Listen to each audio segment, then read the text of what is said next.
Hello students, welcome to Java video lecture. So in this video lecture I will explain the compilation and execution of a Java program. तो इस video lecture में हम समझेंगे compilation और execution कैसे होता है Java program का. So Java program translation has a two-step process. In the first step, Java compiler translates the source code into the bytecode, and then this bytecode is translated into the native machine code with the help of JVM. तो ये जो Java का programme का translation होता है ये to step में होता है. पहले स्टेप में Java का कंपाइलर बाइट कोड जनरेट करता है, उसके बाद ये बाइट कोड इनपुट बनता है JVM के लिए, एंड देन JVM क्या करता है, इस बाइट कोड को ट्रांसलेट करता है नेटिव मशीन कोड को, और फाइनली हमारा हार्डवेयर प्रोसेसर उस मशीन कोड को क्या करता है, एग्जीक्यूट करता है टू गेट द आउटपुट.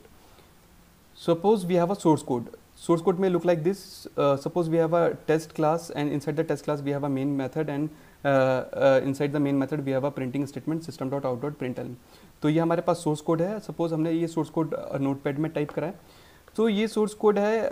इस सोर्स कोड को हमें क्या करना होगा, पहले कंपाइल करने से पहले हमें क्या करना होगा, इसको सेव करना पड़ेगा. तो before compilation we have to save this source code into the some drive. तो सपोज हमारे पास ड्राइव है, ड्राइव में एक फोल्डर है जावा प्रोग्राम. सपोज मान लीजिए कि हमारे पास जावा प्रोग्राम एक फोल्डर है. इनसाइड द जावा प्रोग्राम जो हमने सोर्स कोड बनाया है, क्लास टेस्ट बनाई है, इसको हम क्या कर रहे हैं, सेव कर रहे हैं. तो this source code is save with the help of dot java extension. तो हम ये जो सोर्स कोड है इसको डॉट जावा से के नाम से क्या करेंगे, सेव करेंगे. जो एक्सटेंशन होगा डॉट जावा का होगा. जैसे सी के प्रोग्राम को हम सेव करते हैं with the help of dot C, सी++ को के प्रोग्राम को हम सेव करते हैं डॉट CPP एक्सटेंशन से. उसी तरीके से जावा के फाइल का जो एक्सटेंशन होता है डॉट जावा होता है. तो suppose we have a Java program folder inside the drive, in any drive, and inside the Java program drive we have save our source code with the help of dot java extension. So our file name is test.java. After this source code we have to compile our source code with the help of javac command. So javac is a compiler provided by the JDK.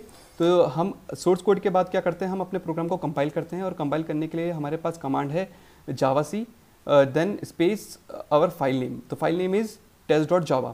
तो javac क्या हमारा जावा का compiler है, ये क्या हमारी current working directory में से test.java को उठाएगा और उसको ट्रांसलेट कर देगा बाइट कोड में. So after executing this command javac space test.java, our compiler will fetch the test.java from the current working directory and convert it into the bytecode, and this bytecode will save with the help of dot class extension. तो ये जो bytecode generate करा है आपके compiler ने, javac compiler ने, इस bytecode का जो एक्सटेंशन होगा, इस फाइल का जो एक्सटेंशन होगा वो test.class होगा. तो अभी आपके जावा प्रोग्राम फोल्डर के अंदर test.java फाइल थी जो आपका सोर्स कोड था. आपने उस प्रोग्राम को कंपाइल करा, और कंपाइल करने के बाद एक और फाइल क्रिएट हुई है. उस फाइल का नेम क्या है, test.class है, और उसके पास क्या है, बाइट कोड है आपके सोर्स कोड का. तो after the compilation in the Java program we have two files. First file is a source code, and the second file containing the byte code, and it has a extension dot class. तो first file the user have created, and the second file is created by the compiler. तो पहली file तो हमारे user ने create करी है, test.java हमने create करी है, और test.class क्रिएट करी है हमारे कंपाइलर ने. तो ये पहला स्टेप यहाँ पे होता है कंप्लीट. तो ये जो बाइट कोड क्रिएट हुआ है, इसको हम किसी भी मशीन में, किसी भी नेटवर्क में, किसी भी मशीन में आप कहीं पे भी एग्जीक्यूट कर सकते हैं. बस शर्त है कि उसमें जावा रन टाइम एनवायरनमेंट होना चाहिए. सो ये बाइट कोड है, write once and run anywhere. हम इस बाइट कोड को कहीं पे भी, किसी भी मशीन में, किसी भी प्लेटफॉर्म में, लाइनक्स हो, यूनिक्स हो, विंडोज़ हो, किसी भी आर्किटेक्चर में, किसी भी ऑपरेटिंग सिस्टम में हम इस बाइट कोड को क्या कर सकते हैं, एग्जीक्यूट कर सकते हैं. इसीलिए जावा का जो प्रोग्राम होता है वो क्या होता है, प्लेटफॉर्म इंडिपेंडेंट होता है. That's why Java program is platform independent. So this byte code we can run anywhere in any machine. So in this way we can achieve write once and run anywhere property. After the generation of bytecode, this bytecode is executed with the help of command java space test, and the java is the java interpreter name, and test is a file, bytecode file. तो एक बार bytecode generate होने के बाद हम क्या करेंगे, इस programme को क्या करेंगे, रन करेंगे. फॉर एग्जीक्यूशन हमें कमांड टाइप करनी पड़ेगी, java then space our file name, and at this time हमें प्रोवाइड करना है अपनी dot class file. That has a main method because the program execution start with the main method.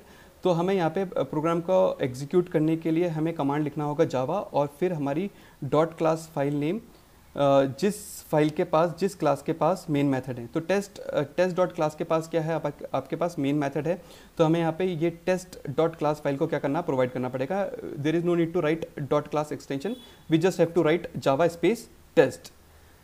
Now JVM will take the bytecode and it will generate the native machine code। तो JVM के अंदर भी different क्या होते हैं steps होते हैं। First step में क्या होता है, हमारे पास क्लास लोडर होता है।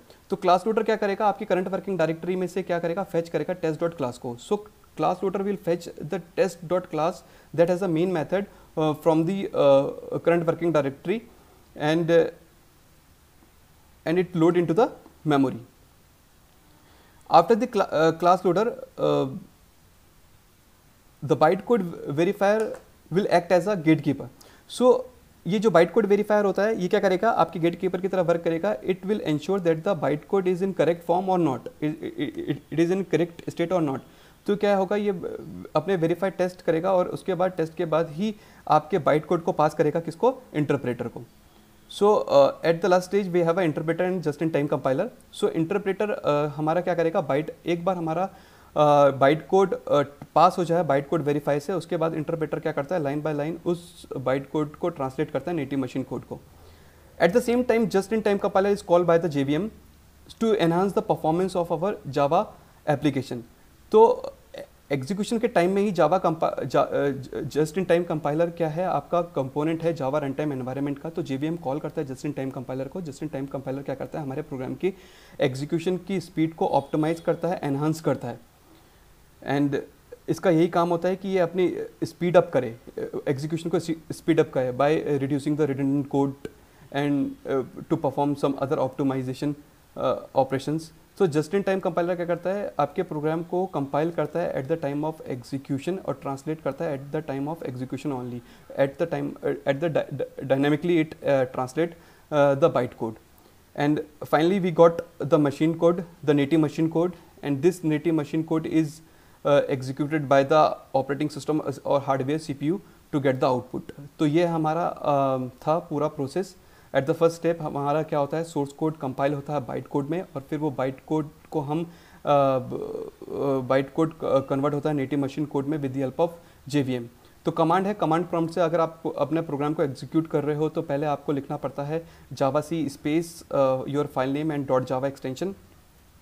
तो ये कंपाइलेशन प्रोसेस हो जाता है। जैसे ये कमांड एग्जीक्यूट होगी तो आपको नेक्स्ट कमांड लिखना है जावा, जो कि जावा का इंटरप्रेटर नेम है, and then you have to provide the byte code file that has a main method. तो यहाँ पर इस तरीके से हम क्या करते हैं, अपने कोड को अपने प्रोग्राम को क्या करते हैं, एग्जीक्यूट करते हैं। तो थैंक यू फॉर वॉचिंग।